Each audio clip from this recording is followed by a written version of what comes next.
ಎಲ್ಲರಿಗೂ ನಮಸ್ಕಾರ. ಇನ್ನೂ ಯಾರೆಲ್ಲ ನನ್ನ ಚಾನಲ್ನ ಸಬ್ಸ್ಕ್ರೈಬ್ ಮಾಡಿಲ್ಲ ಅಂದರೆ ದಯವಿಟ್ಟು ಸಬ್ಸ್ಕ್ರೈಬ್ ಮಾಡಿ ಅಂತ ಹೇಳ್ತಾ ಇವತ್ತಿನ ವಿಡಿಯೋವನ್ನು ಪ್ರಾರಂಭ ಮಾಡ್ತಾ ಇದ್ದೀನಿ. ಇದು ಎಲ್ಲರ ಜೀವನಕ್ಕೆ ಸಂಬಂಧಿಸಿದಂತಹ ವಿಡಿಯೋ. ಸೊ ಒಂದು ರಾಜ್ಯದಲ್ಲಿ ಒಬ್ಬ ರಾಜ ಇರ್ತಾನೆ. ಈ ರಾಜನನ್ನು ನೋಡಿದ್ರೆ ಎಲ್ಲರೂ ಸಹ ತುಂಬಾ ಇಷ್ಟಪಡ್ತಿರ್ತಾರೆ.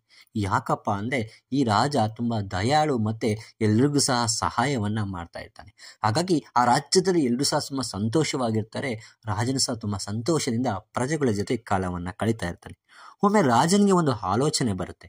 ಏನಪ್ಪ ಅಂದರೆ ನಾನು ಎಲ್ಲರೂ ಸಹ ನೋಡದೇ ಇರೋ ಟೈಮಲ್ಲಿ ರಾತ್ರಿಯ ವೇಳೆ ನನ್ನ ಒಂದು ಏನಿದೆ ಸಾಮ್ರಾಜ್ಯವನ್ನು ಅಥವಾ ರಾಜ್ಯವನ್ನು ಎಲ್ಲ ಕಡೆ ಓಡಾಡ್ಕೊಂಬರ್ಬೇಕಂತ. ಆಗ ಏನು ಮಾಡ್ತಾನೆ ರಾಜ, ಒಂದು ರಾತ್ರಿ ಕುದುರೆಯ ಮೇಲೆ ತನ್ನ ರಾಜ್ಯವನ್ನು ಸುತ್ತೋದಕ್ಕೆ ಪ್ರಾರಂಭವನ್ನು ಮಾಡ್ತಾನೆ. ಹಾಗೆ ಹೋಗ್ತಾ ಇರಬೇಕಾದ್ರೆ ಒಂದು ಮರದ ಕೆಳಗಡೆ ಒಬ್ಬ ಭಿಕ್ಷುಕ ತುಂಬ ಚಳಿಯಿಂದ ನಡುಕ್ತಾ ಮಲ್ಕೊಂಡಿರ್ತಾನೆ. ರಾಜ ಆ ಭಿಕ್ಷುಕನ ಬಳಿ ಹೋಗಿ ಕೇಳ್ತಾನೆ, ಆ ಭಿಕ್ಷುಕ, ಯಾಕೆ ಇಷ್ಟು ಚಳಿಲಿ ನೀನು ನಡ್ಕೊಂಡು ಮಲ್ಕೊಂಡಿದ್ದಿಲ್ಲ, ನೀನು ಒಂದು ಕಂಬಳಿಯನ್ನು ತಗೋಬೋದಿತ್ತಲ್ವಾ ಅಂತ. ಅದಕ್ಕೆ ಭಿಕ್ಷುಕ ಹೇಳ್ತಾನೆ, ನಾನು ಕಂಬಳಿಯನ್ನು ತಗೊಳ್ತಕ್ಕಂಥ ಸಾಮರ್ಥ್ಯ ನನ್ನಲ್ಲಿಲ್ಲ, ಹಾಗಾಗಿ ನಾನು ಈ ಮರದ ಕೆಳಗಡೆ ಮಲ್ಕೊಂಡಿದ್ದು. ನಾನೊಬ್ಬ ಬಡವ, ಅನಾಥ, ನನಗೆ ಯಾರೂ ಸಹ ಇಲ್ಲ, ಯಾರೂ ಸಹಾಯವನ್ನು ಮಾಡ್ತಾ ಇಲ್ಲ ಅಂತ ಹೇಳ್ತಾನೆ. ಆಗ ರಾಜ ಒಂದು ಆಶ್ವಾಸನೆಯನ್ನು ಕೊಡ್ತಾನೆ. ಒಂದು 10 ನಿಮಿಷಗಳ ಕಾಲ ವೆಯ್ಟ್ ಮಾಡು, ನಾನು ನನ್ನ ಸಾಮ್ರಾಜ್ಯಕ್ಕೆ ಹೋಗಿ ನನ್ನ ಸೈನಿಕರ ಬಳಿ ನಿನಗೆ ಕಂಬಳಿಯನ್ನು ಕೊಟ್ಬಿಟ್ಟು ಕಳಿಸ್ತೀನಿ ಅಂತ. ಭಿಕ್ಷುಕನಿಗೆ ತುಂಬಾ ಖುಷಿ ಆಗುತ್ತೆ. ರಾಜ ಇಂಥ ಆಶ್ವಾಸನೆಯನ್ನು ನನಗೆ ಕೊಟ್ಟಿದ್ದಾನಲ್ವಾ ಅಂತ. ಸೊ ರಾಜ ಅರಮನೆಗೆ ಹೋಗ್ತಾನೆ. ಆ ಅರಮನೆಗೆ ಹೋದ ತಕ್ಷಣ ಈ ವಿಷಯವನ್ನೇ ಮರ್ತು ಬಿಡ್ತಾನೆ. ಯಾಕಂದರೆ ರಾಜರಿಗೆ ಹಲವಾರು ರೀತಿಯ ಯೋಚನೆಗಳು ಇರುತ್ತೆ. ಯಾಕಂದರೆ ಇದು ದಿನನಿತ್ಯದ ಸಮಸ್ಯೆ ಅಲ್ಲ, ಇದು ಅಚಾನಕ್ಕಾಗಿ ಮೀಟ್ ಆಗಿರ್ತಕ್ಕಂಥ ಭಿಕ್ಷುಕ. ಬಟ್ ಅರಮನೆಗೆ ಹೋಗ್ತಕ್ಕಂಥ ಸಂದರ್ಭದಲ್ಲಿ ಇದನ್ನು ಮರ್ತು ಹೋಗ್ಬಿಡ್ತಾನೆ. ರಾಜ ಅರಮನೆಗೆ ಹೋದ ತಕ್ಷಣ ಮಲ್ಕೋತಾರೆ. ಮಲಗಿಬಿಟ್ಟಾಗ ಬೆಳಿಗ್ಗೆ ಸುಮಾರು ಜನ ತನ್ನ ಅರಮನೆಯ ಮುಂದೆ ಬರ್ತಾರೆ.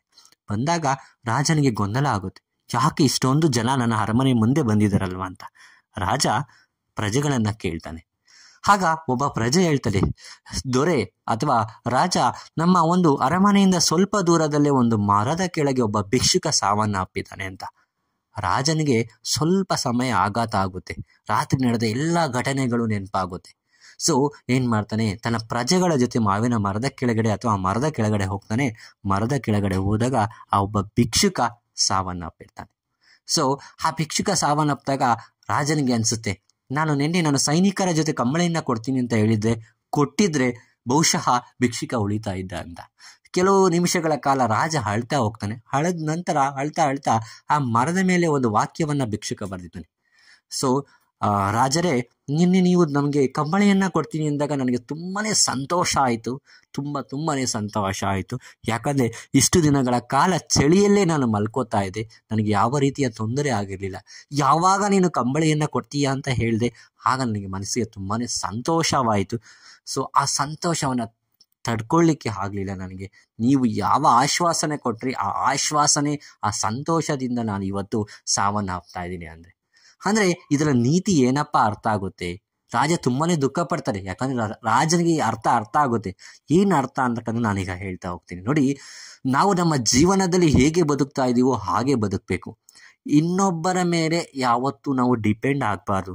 ಒಬ್ಬರು ನಮಗೆ ಸಹಾಯವನ್ನು ಮಾಡ್ತಾರೆ, ತುಂಬ ಜನ ಸಹಾಯವನ್ನು ಮಾಡಲ್ಲ. 100ಕ್ಕೆ ಯಾರೋ 1-2% ಮಾತ್ರ ಸರ್ವೇಸಾಮಾನ್ಯವಾಗಿ ಸಹಾಯವನ್ನು ಮಾಡ್ತಾರೆ. ಇಲ್ಲಿ ನಾವು ಜೀವನದಲ್ಲಿ ಏನು ಮಾಡಬೇಕು, ಸ್ವಂತ ದುಡಿಯಬೇಕು. ಹಾಸಿಗೆ ಇದ್ದಷ್ಟು ಕಾಲು ಚಾಚು. ನೋಡಿ, ಇಷ್ಟು ದಿನ ಭಿಕ್ಷುಕ ಬದುಕಿದ್ದ, ಆತ ಚಳಿಡಲ್ಲೇ ಮಲ್ಕೋತಿದ್ದ. ಬಟ್ ಯಾರೋ ಆಶ್ವಾಸನೆಯನ್ನು ಕೊಟ್ರ ಅಂತ ತನ್ನ ತನವನ್ನು ತಾನು ಕಳ್ಕೊಂಡ. ಆ ಬಾಡಿ ಆ ಚಳಿಗೆ ಸ್ಪಂದಿಸಲಿಲ್ಲ. ಹಾಗಾಗಿ ಯಾರ ಆಶ್ವಾಸನೆಗೂ ತಲೆ ಕೆಡಿಸ್ಕೊಳ್ಬಾರ್ದು. ಅಚಾನಕ್ಕಾಗಿ ಯಾರಾದರೂ ನಮಗೆ ಸಹಾಯವನ್ನು ಮಾಡಿದ್ರೆ ಸಂತೋಷನ ಪಡಬೇಕು. ಬಟ್ ನಮಗೆ ಸಹಾಯವನ್ನು ಮಾಡ್ತಾರೆ ಅಂತ ನಮ್ಮ ಜೀವನದಲ್ಲಿ ಏನಾದರೂ ನಾವು ಕಾಯ್ಕೊಂಡು ಕೂತ್ಕೊಂಡ್ರೆ ಭಿಕ್ಷುಕನಿಗೆ ಆಗಿರ್ತಕ್ಕಂಥ ಪರಿಸ್ಥಿತಿ ಪ್ರತಿಯೊಬ್ಬರಿಗೂ ಆಗುತ್ತೆ. ಹಾಗಾಗಿ ಪ್ರೀತಿಯ ವೀಕ್ಷಕರೇ, ನಿಮ್ಗೆ ಯಾರಾದರೂ ಸಹಾಯವನ್ನು ಮಾಡಿದ್ರೆ ದಯವಿಟ್ಟು ಅವ್ರಿಗೆ ಕೃತಜ್ಞತೆಯನ್ನು ಹೇಳಿ. ಸಹಾಯವನ್ನು ಮಾಡಿಲ್ಲ ಆದರೆ ಮಾಡ್ತಾರೆ ಅಂತ ಯಾವುದೇ ಕಾರಣಕ್ಕೂ ಯಾರ ಮೇಲೂ ಡಿಪೆಂಡ್ ಆಗಬೇಡಿ. ಯಾಕಂದರೆ ಹೇಳಿದೆ ನಾನು, 100ಕ್ಕೆ ಯಾರೋ 1-2% ಉತ್ತಮ ವ್ಯಕ್ತಿಗಳು, ಗುಣವಂತರು ಮಾತ್ರ ಪ್ರತಿಯೊಬ್ಬ ವ್ಯಕ್ತಿಗಳಿಗೂ ಸಹಾಯವನ್ನು ಮಾಡಬೇಕು. ಸೊ ಭಿಕ್ಷುಕ ಸಹಾಯವನ್ನು ಕೇಳಲಿಲ್ಲ, ಆದರೂ ರಾಜ ಮಾಡ್ತೀನಿ ಅಂತ ಹೇಳ್ದ. ರಾಜ ಏನಾದರೂ ಸಹಾಯವನ್ನು ಮಾಡಿದರೆ ಭಿಕ್ಷುಕ ಬದುಕ್ತಾ ಇದ್ದ. ಮತ್ತು ರಾಜ ಏನಾದರೂ ಭಿಕ್ಷುಕನನ್ನು ಮೀಟ್ ಮಾಡಿಲ್ಲ ಅಂದರೆ ದಯವಿಟ್ಟು ಭಿಕ್ಷುಕ ಬದುಕ್ತಾ ಇದ್ದ. ಸೊ ಇದು ನೀತಿ ಪಾಠ. ನಿಮ್ಮ ಜೀವನ ನಿಮ್ಮ ಕೈಯಲ್ಲಿ, ದುಡಿತಾ ಇರಬೇಕು, ಚೆನ್ನಾಗಿ ಜೀವನದಲ್ಲಿ ಆರೋಗ್ಯವಾಗಿರಬೇಕು, ಯಾರ ಮೇಲೂ ಯಾವಾಗಲೂ ಸಹ ಏನನ್ನು ಸಹ ಬಯಸಬೇಡ್ದು ಅಂತ ಹೇಳ್ತಾ ಇವತ್ತಿನ ವಿಡಿಯೋವನ್ನು ಮುಗಿಸ್ತಾ ಇದ್ದೀನಿ. ಧನ್ಯವಾದಗಳು.